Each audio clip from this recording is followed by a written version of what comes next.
Welcome to the Council of Better Business Bureau's podcast, The Bistro, where we will discuss today's hottest consumer trends, predict the future with consumer experts, and learn how elite businesses and entrepreneurs continue to push the envelope in today's marketplace. Welcome to the Bistro podcast. I'm your host, Elena Spinola.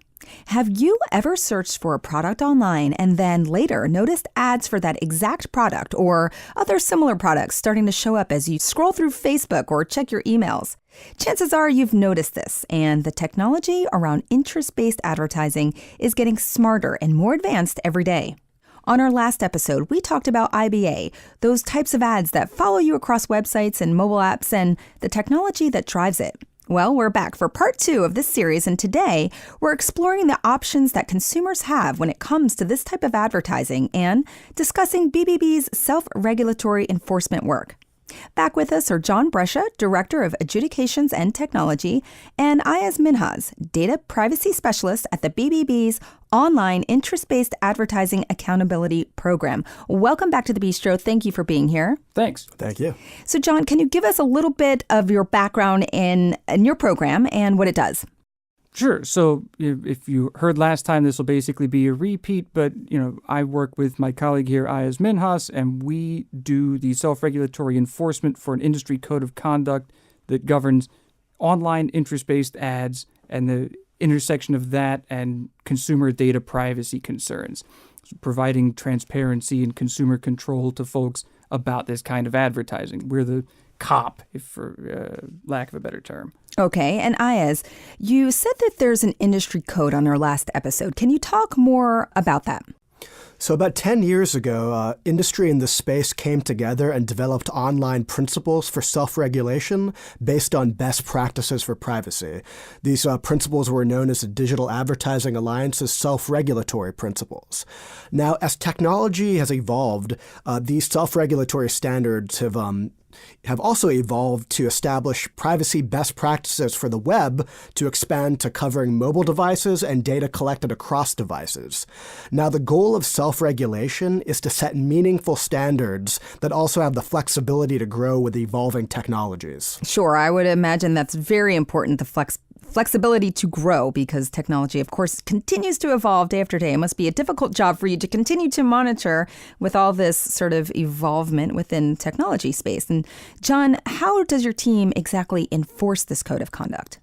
Right. So there's 2 primary ways that we go about doing this, and they both lead to the same sort of result. So one, we do independent in-house monitoring of websites and mobile apps. We've got a variety of automated solutions that we've picked up over the years, vendor support, and also just hands-on network forensic testing that we do in our office. And so we'll go through 100 websites or 50 mobile apps, pull them apart, see how they work, and see if what we're looking at on those sites or apps matches up with what we should be seeing under the Digital Advertising Alliance's principles. The other thing we do is we take complaints from the general public. So we've got a form online. Anybody can go there and fill out a complaint and say, I see this company is doing something that doesn't fit the rules. Take a look. And they can provide a variety of information, what ads they saw, what URL they were at when they saw it, which app they were using at the time. And that information can allow us to then go and try to replicate what they said that they saw. And if we can do that, and it looks like it doesn't fit the code, then we reach step 2, right? Both of these processes lead to us potentially opening cases, right? These formal inquiries into the practices of companies around interest-based advertising. When we do that, we work with the companies to try to get them to compliance. It's a very collaborative process, working with them to try and get them to the right place. And then when we're done, we publish a decision that explains what we did, what the company changed, and how all of it got to a good place under the principles. Sure. So speaking of these sort of public inquiries, let's say a consumer writes you and they want to avoid targeted ads. Ayaz, what do you tell them? Basically, what options do consumers have? So consumers have the ability to opt out of interest-based advertising. And under our principles, individual ad tech companies are supposed to provide mechanisms to prevent the collection and use of data for IBA. Now, industry coalitions have put together central opt-out pages that aggregate all of the opt-out tools. You can locate them at the Digital Advertising Alliance's aboutads.info/choices page, and the Network Advertising Initiative. They also have their own opt-out page. Other companies like Evidon or TrustArc also provide privacy management tools which allow consumers to opt out. Now, those tools that I just described, those are web browser-based tools, but there are other tools to opt out of that type of advertising on your mobile device as well. Okay, well, we will get to that in a minute, talking about the mobile device. And, just one thing I want to bring up is, as a consumer, it's important to know that you have the option to opt out. Sometimes we're so busy scrolling, the ads pop up, you don't think too hard about it. Maybe you ignore it, maybe you click on it for a second, but there probably are some people who just don't like it. And maybe they didn't know that they could opt out. So this is really great to share that information. Let's talk a little bit about cookies. We talked about that on our last episode. Tell us how cookies work with opting out. John, help us out with this.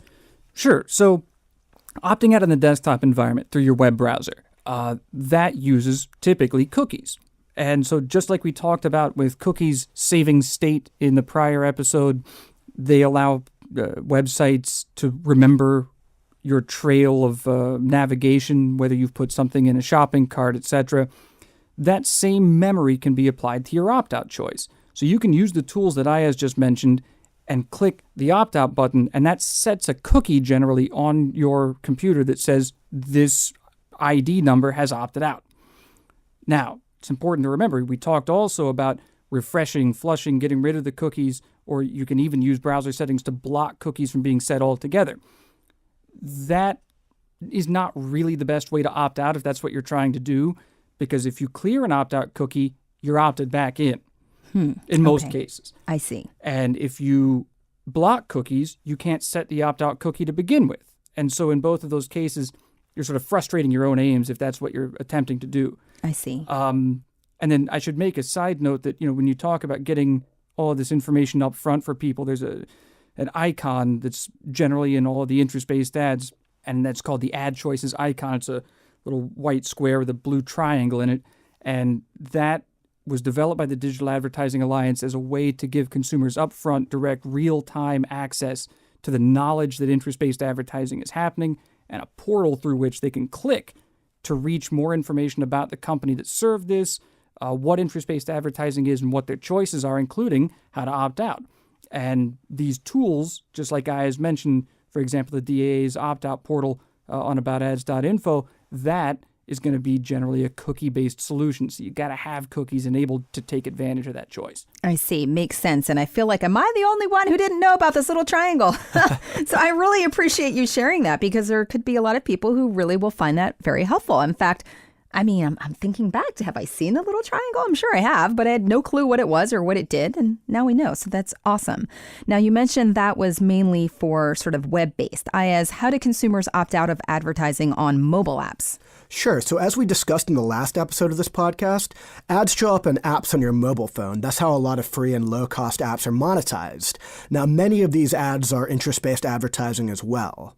Now, to opt out in this environment, a consumer can download the Digital Advertising Alliance's App Choices app. That's one way to opt out of the various advertising companies that are in this space. Alternatively, they can use their system settings to disable IBA. There's a limit ad tracking option and an opt-out of interest-based advertising option depending on your mobile device's operating system. One thing to remember is those options are distinct from rotating your ad ID. Some people think that you can opt out of interest-based advertising by rotating your mobile device's ad ID, but what that will do is that'll create a new advertising ID that is still subject to retargeting for that device. It won't send a signal for you to be opted out. It'll just sort of reset that advertising, that presence for purposes of being retargeted. Got it. Okay. Well, thank you for sharing that. Yeah, go ahead. Yeah, and the Digital Advertising, the Digital Advertising Alliance, the Network Advertising Initiative, Google and Apple, they all have guides on how to accomplish all of this.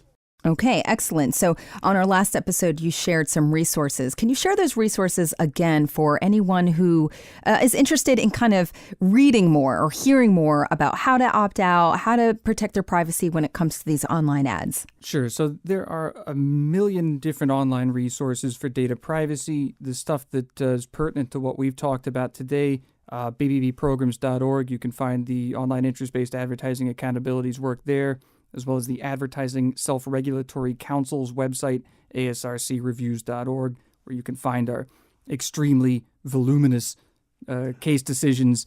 These are sort of judicial-style releases that we put out. The press release will distill everything if you prefer that format. And if you don't like legal writing at all, then you can go visit the Digital Advertising Alliance's aboutads.info or youradchoices.com. Those sites have a lot of consumer-facing information that's more readily digestible by non-lawyers. We're very sorry for being lawyers.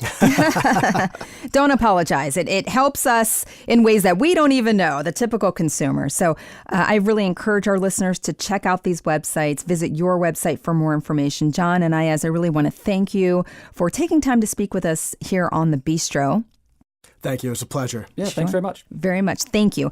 We are thrilled that you were able to join us for part 2. We hope that our listeners go and look back, check out part 1 to find out more about the technology behind these online ads. And for the Better Business Bureau, I would like to thank you for listening. I'm Elena Spinola. You can hear more of our great episodes on iTunes anytime. Just search The Bistro. And until next time, it has been my pleasure discussing better business and consumer privacy with you. You just enjoyed the Bistro podcast. Be sure to tune in next month for a brand new episode. To learn more about our other shows, visit betterbusiness.blueberry.com. That's betterbusiness.blueberry.com and subscribe. The thoughts and opinions expressed on this podcast are the views and opinions of the guests, not those of the Better Business Bureau, Council of Better Business Bureaus, or program affiliates. This podcast is for information and educational purposes only and is copyrighted with all rights reserved. This podcast is protected by Blueberry's Terms of Service.